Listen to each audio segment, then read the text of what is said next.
¿Qué tal? ¿Cómo están? Bienvenidos a nuestro canal del ABC de tu dinero. Argentina y sus números macro, ¿no? Los números del déficit o superávit financiero, las cuentas públicas, el de una inflación que baja mes a mes, ¿no?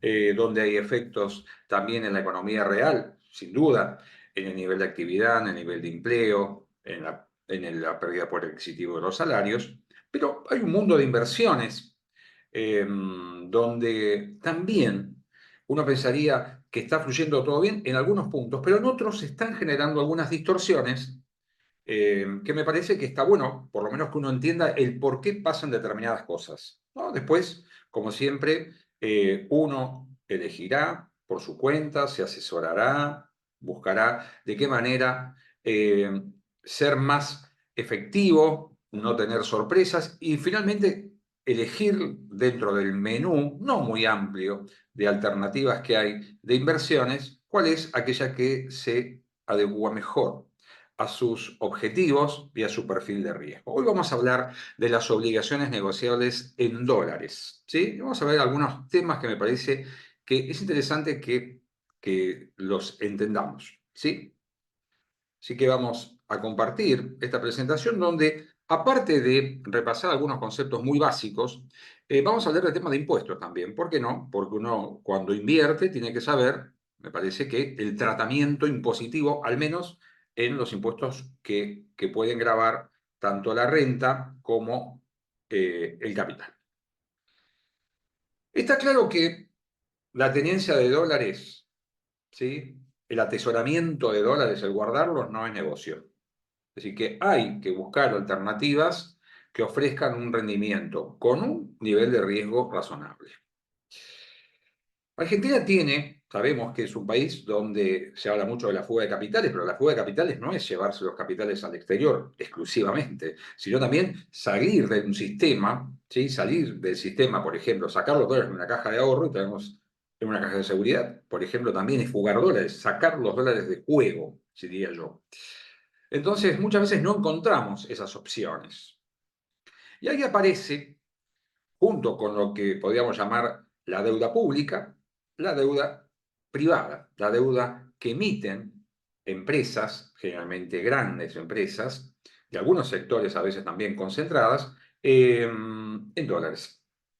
Hay un mercado primario, un mercado donde se emite, donde cuando se emite se lanza la obligación negociable, la oferta pública, normalmente obligación negociable, y un mercado secundario que es cuando después ese título ya está emitido y en el transcurso de su vida hay quienes venden y compran. ¿Sí? Es el mercado secundario. Lo que le garantiza, es un dato siempre interesante de conocer, cuáles son los grados de liquidez. Es decir, si yo quiero salir el día de mañana y no quedarme con el título hasta el final, bueno, se encontraría interesados en comprar ese título.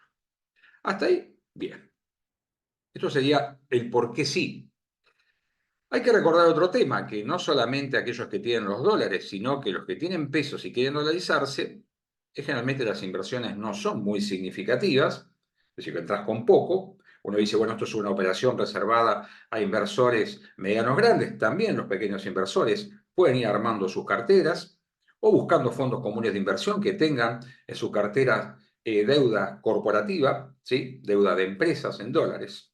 Y como decíamos, un dato en los impuestos, ¿no? Una certeza, hay impuestos.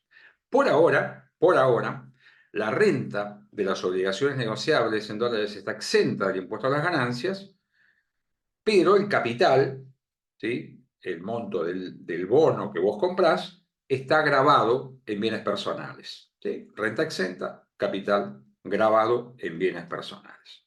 Hasta ahí, un dato a saber porque, bueno, hay que tener los números prolijos y tener consistencia impositiva. Este gráfico es un dato de balance, ¿no? Que nos muestra algunas de las series, fíjense, llama de bonos corporativos. Vamos a ver algunos datos que nos interesan. Nos dice, bueno, tenemos el nombre de las empresas, tenemos el vencimiento que tienen los títulos, ¿sí? El precio.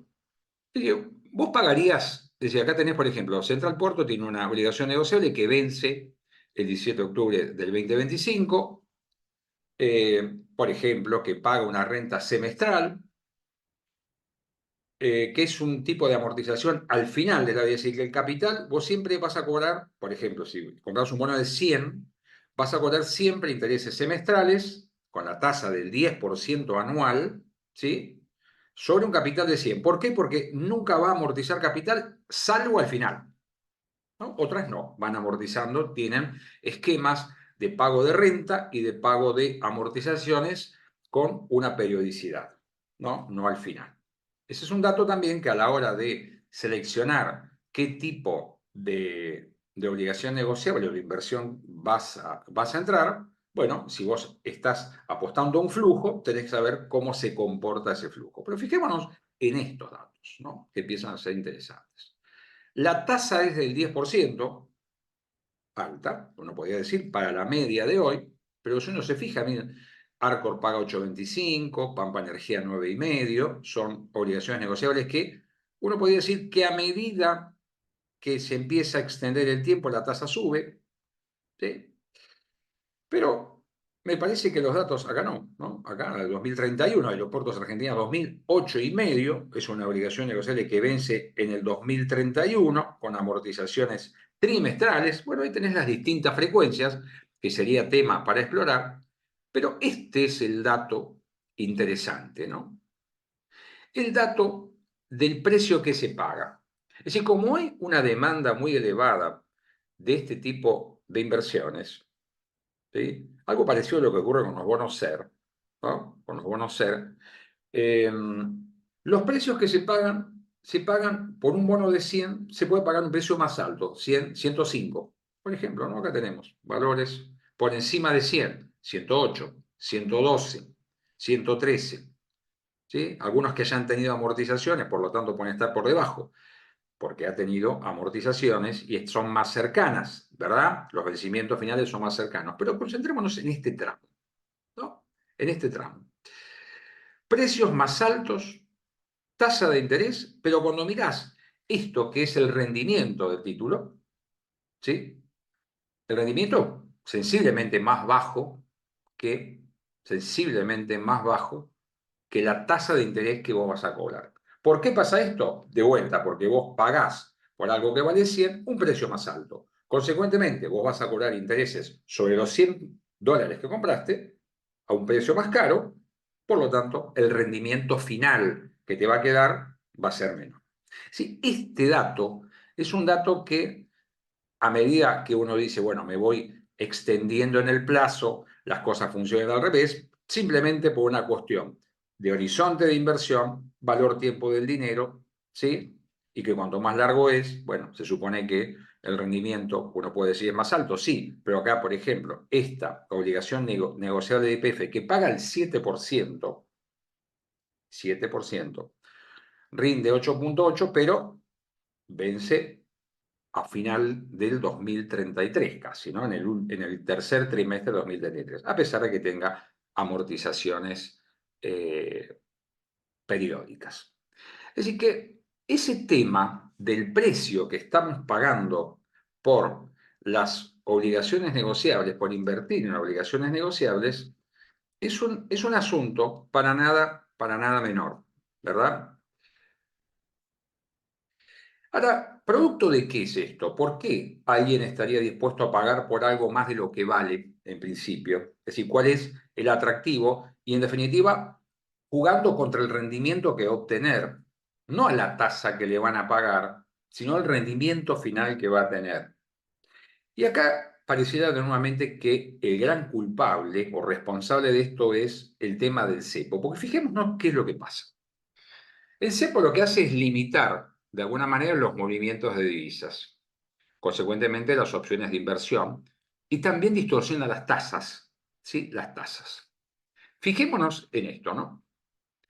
Se habla del riesgo país. El riesgo país es un elemento que mide las diferencias de rendimiento entre la deuda soberana de un Estado y la de un país de referencia, ¿no? Y dice, bonos de un plazo determinado en Estados Unidos, por ejemplo, con un bono equivalente en Argentina.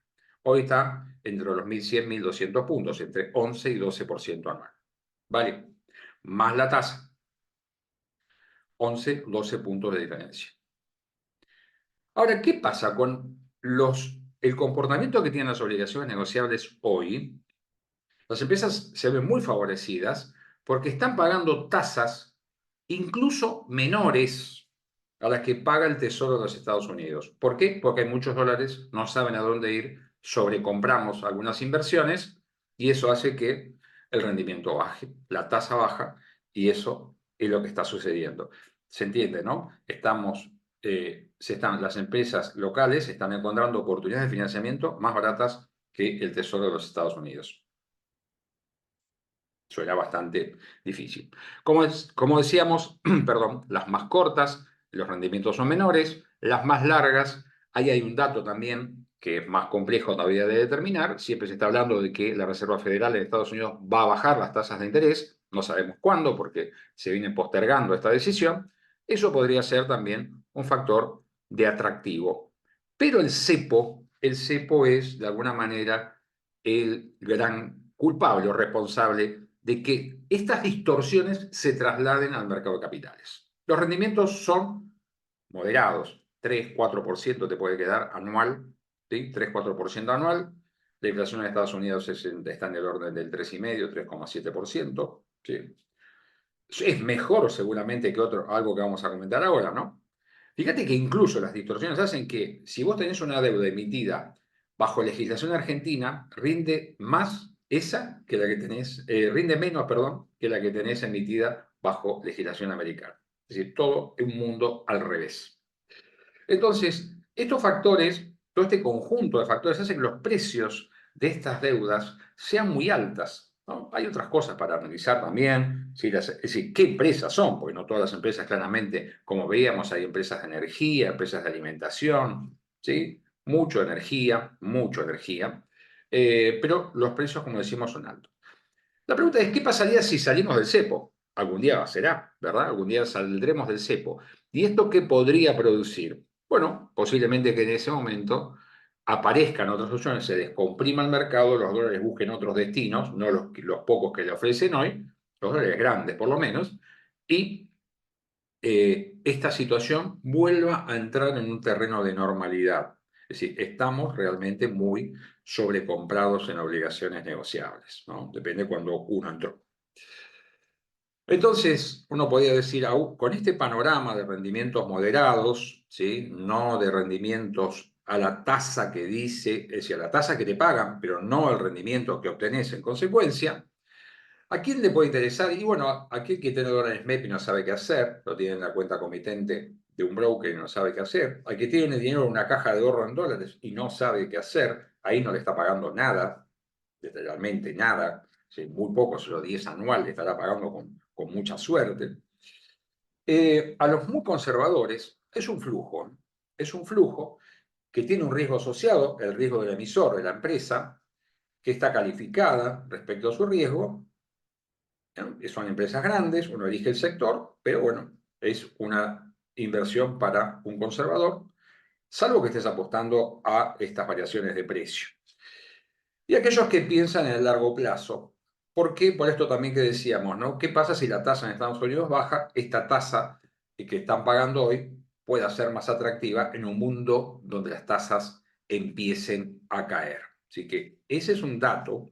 Como quizá para desmitificar la idea de los rendimientos de las obligaciones negociables, ¿no? Es decir, salir desesperado a buscar obligaciones negociables cuyo rendimiento es, como dijimos, sensiblemente menor a la tasa que pagan, ¿sí? Porque las estamos pagando más caras, estamos pagándolas por encima de su valor nominal. A tener atención, quizá habrá que mirar el BOPREAL, a ver este otro bono que también de alguna manera nos permite la cobertura respecto del dólar. Les agradecemos que se suscriban a nuestro canal, que nos hagan llegar sus comentarios, pongan me gusta, activen la campana para ver cuándo subimos nuevos contenidos. Muchísimas gracias y hasta la próxima.